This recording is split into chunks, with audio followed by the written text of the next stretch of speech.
Hello friends, तुमचं स्वागत आहे माझ्या नवीन व्लॉगमध्ये. तर खूप दिवसानंतर आम्ही आमची पूर्ण बॅच आणि मी सुद्धा कंपनीत जाणार होतो, कारण कंपनीचा लास्टचा दिवस होता. तर आम्ही पहाटे 3 वाजल्यापासून जागी होतो आणि मी तर रात्रभर झोपलीच नाही, जागीच होती, कारण मला झोपच नाही आली.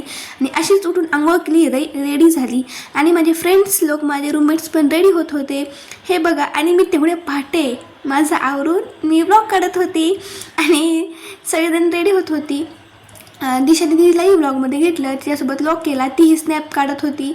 मग तिलाही स्नॅपला रिस्पॉन्स दिला, स्नॅप वगैरे तिच्यासोबत काढला, फोटोज काढले. कारण हा कंपनीचा ड्रेस आम्ही नंतर कधी परत नाही घालणार, कारण कंपनीचा लास्टचा दिवस होता. आणि त्यानंतर आम्ही जेव्हा कंपनीमधून आलो, एवढा कुत्र्यासारखा आमचा अवतार झालेला होता दिवसभर, कारण खूप दिवसांनी आम्ही कंपनीत गेलेलो होतो. आणि मित्र गावी असल्यामुळे माझा कंपनीचा काय हीच राहिलं नव्हतं. कंपनीला पूर्ण मी विसरूनच गेली होती, पण फायनली मला जावं लागलं. आणि तुम्ही बघा, हे कसले लास्टला कंपनीचा दिवस असल्यामुळे तिथल्या आमच्या दीदी लोकांनी आमच्या टी शर्टवरती, ड्रेसवरती त्यांचे नाव वगैरे लिहून दिलेले होते. आणि आम्हाला खूप भूक लागली होती. आम्हाला माहीतच होतं भूक तर खूप लागणार, कारण आम्ही आहेच तशी भिकाऱ्यासारखी. आणि आम्ही कंपनीतूनच दादा लोकांकडून ऑर्डर केलेली होती बिर्याणीची. तर सगळे आलो, मग त्याच्यातून पण मी व्लॉग काढला. आणि फ्रेश झाल्यानंतर आम्ही बिर्याणी काढली. आणि बिर्याणी कोणाच्याही लक्षात नव्हती, पण अचानक भूक लागली. आणि नंतर सगळ्यांना आठवलं, जेव्हा सगळ्यांना बॅगमधून काढली हे बिर्याणीचं पार्सल, तेव्हा आठवलं, अरे आपण तर बिर्याणी ऑर्डर केलेली आहे. तर सगळ्यांनी एवढी मनसोक्त बिर्याणी खाल्ली, एवढं पोट भरून उलट बिर्याणी उरली, एवढं खाल्लं. आणि फायनली आम्ही मस्तपैकी झोपून घेतलं. आणि खरंच बिर्याणी एवढी मस्त लागत होती. आणि कंपनीचा लास्टचा दिवस होता. कंपनीतल्या ताई लोक, दादा लोकांनी, सरांनी पण आमचं खूप कौतुक केलं. खूप आम्हाला म्हणजे माहिती सांगितली वगैरे. आणि काढलेलं होतं. तुला द्यायचंय का नाही हॉटस्पॉट? हॉटस्पॉट द्यायचंय का नाही? अगं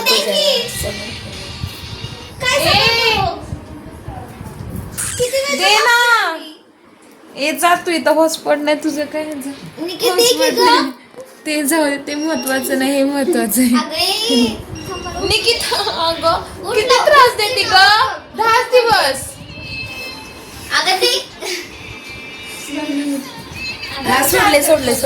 सोडले असलंच करणार. मी घरी पण तसंच करते, बैल नाही, घोडी लाथा मारते ना, घोडी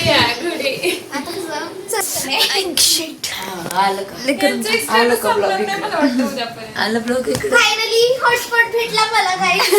आणि फायनली आता हे मी बंद करत आहे गाईस. हेच ते ना, हे हॉटस्पॉट दिसते ना, हॉटस्पॉट हे फक्त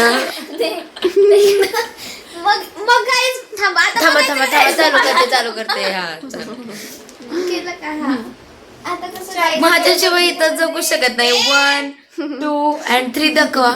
थोडे दिवस याचे की ओनली ओन माझ्या हॉटस्पॉट वरती जिंदा आहेत, बाकी काही विषय नाही. माझा हॉटस्पॉट जर नसतं ना तर ह्या तिघी पण नसत्या, कारण इथं जिओला रेंज नाही, इथं फक्त आयडियाला रेंज आहे. आणि आयडियाचं कार्ड फक्त माझं आहे, एअरटेलचं कार्ड सिर्फ माझं आहे, म्हणून फक्त माझ्याच कार्डला रेंज आहे, बाकी कोणाच्याच कार्डला रेंज नाही. बघायचं का तुम्हाला? तुमचा ब्लॉग आता 1 मिनिटात बंद करू शकते, फक्त हॉटस्पॉट बंद. देखना है आपको ट्रायल बंद. I am sorry. हॉटस्पॉट बंद किया तो इतना हो गया क्या इतना हो गया देखना है क्या? खत्म, टाटा बाय बाय. राहू दे, आता तू बघायचंच नाही. मग तू पण आता ब्लॉग बंद करायचा. आता फक्त मी काय केलं, एक मोबाईल दे. त्यानंतर माझं तर नेट पण चालत नव्हतं, तर मी असंच टाईमपास करत बसली होती. आणि मग काय, पौर्णिमा आमच्या रूममध्ये आली. तिलाही म्हणजे त्यांच्याही रूममध्ये म्हणजे कोणाच्याच रूममध्ये रेंज नाही आहे, तर आमच्या रूममध्ये आहे, तरी पण आमचं चालत नाही. तर मग पौर्णिमा पण आलेली होती आणि सानू रेंज नाही म्हणून दरवाजात बसलेली होती मम्मीसोबत बोलत. असं बघा ना, कोपऱ्यात जाऊन बसती. मग तिच्यासोबतही मजा केली. मी कोणालाच फोनवरती बोलू देत नव्हतं. आणि नंतर ऋतुजा आली. तुम्ही स्वतःच बघा ती काय काय बोलती ते. मी असं बोलले गाइस, आज हमारा फ्लैश कंपनी का आखिरी दिन था. सो हमारे और 7 दिन बचे थे. 17 तारीख को लास्ट एग्जाम होने वाली थी और उसके बाद हम फ्री आज़ाद होने वाले. Thank you sir. नाही सरांनी काय बोलले? सरांनी काय बोलले?